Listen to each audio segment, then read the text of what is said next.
Hello, what's up, wannabe entrepreneurs? Welcome to another episode. Welcome to another Monday, and this time from another place.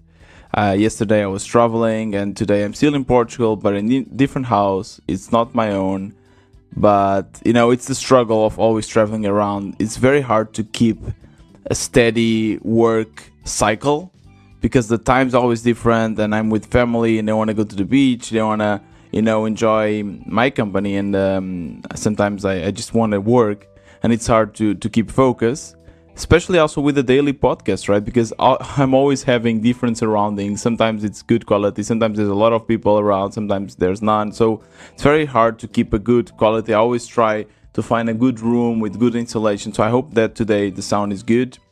And today I want to do something a little bit different. I want to react to something as a proper content creator, like everyone does. I need to react to something, and I want to react to a tweet. So I just opened my wannabe entrepreneur Twitter account.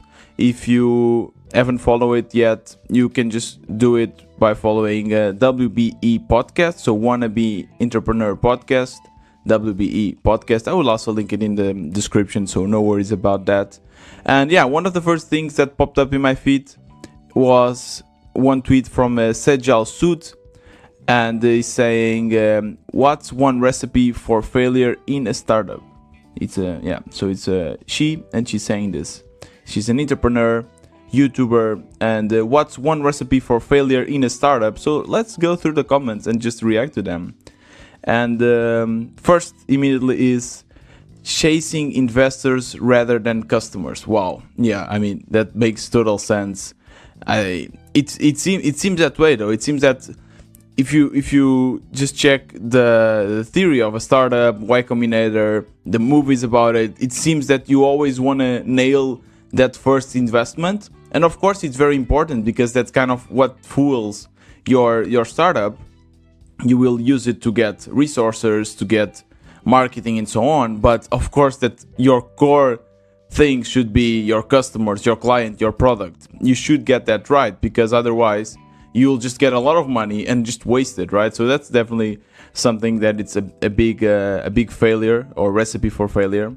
So I will like that one for sure. Next one, the very idea of starting a startup without proper research and planning. Okay, for sure. And I also would add here that it needs to be something that you are passionate about. So especially if we go back to the interviews I've done, most of the people I interviewed, or actually all of them, they are really passionate about what they are doing. And that seems to be also the key for success, because you will have a lot of lows, a lot of obstacles. And if you don't love what you're doing, if you are not fully committed, it's going to be really, really hard. So really try to focus on something that you are passionate about.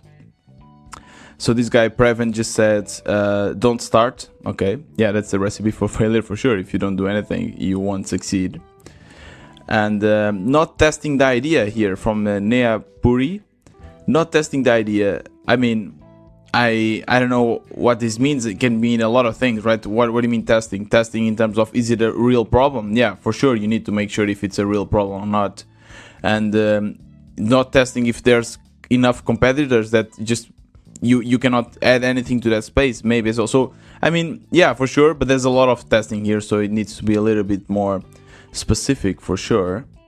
So let's check another one. I'm trying to avoid the big ones because I don't want to read big ones, big tweets. So another one, trying to figure out everything before execution and implementation. Wow, that's a very good one. This one deserves a like for sure.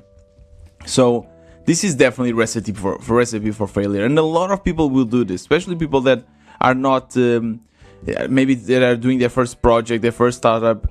In my first projects, I was trying to figure out everything and come up with a set of features that only me came with them and came with these ideas. And I thought, okay, this product needs to have this one, but then I completely failed to actually see what my customers, my clients actually need, right? What problem am I solving? And this only comes with feedback. It's a constant loop of feedback. So that's for sure.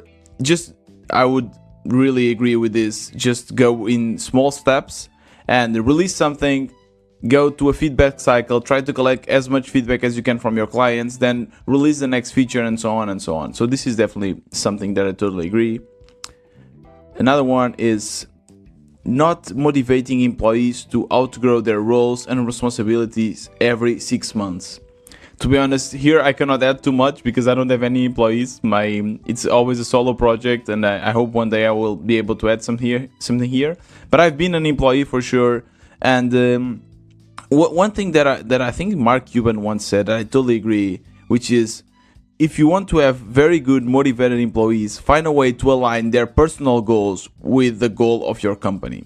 So really figure out what they want to accomplish in their life and try to see how they can do so, accomplish their personal goals through your company, through your own goals. And then you can even see, maybe it's not possible, then okay, maybe it's not a good match, which is okay, but I think it's really a great idea to do this and motivate your employees for sure. And let's go for a last one. There's many comments here, but let's go for one last one. And this one says from SK. He says, overestimating the competition. Okay, this one, I don't think I have too much to add here. Maybe I don't have that much experience. One thing for sure, that every time you ask someone what's your competition, if someone answers you back that there's no competition, that's a bit suspicious, because there's always competitions. Maybe not direct competition, but there's always competition, especially if you're trying to do your app. Even before you start your own idea, just Google it. Just try to see if there's something that you yourself would use. So that's something that I always do. So if I want to create a climate change app like I did with Change It, before I try to see what other apps were there and try to see if they would already satisfy all my needs, if they would already solve my problem. If they would, so then of course maybe it's an app that is very small, and if you have money you can outgrow it. But otherwise I would just stop this idea and continue with another one. So definitely try to analyze your competition before starting an idea. Yeah. So this was a really, interesting segment. I really love all the answers. I agree with most of them. I will also add the link to this tweet in the description of this episode, so you can go and read through them. And maybe I'll do this more often actually. So if you have an interesting tweet that you want me to react, just link it. You can just tag me my Twitter account on that tweet, so WBE podcast, and we can go from that. And I hope this was an interesting episode. This was another Wannabe Entrepreneur. See you tomorrow.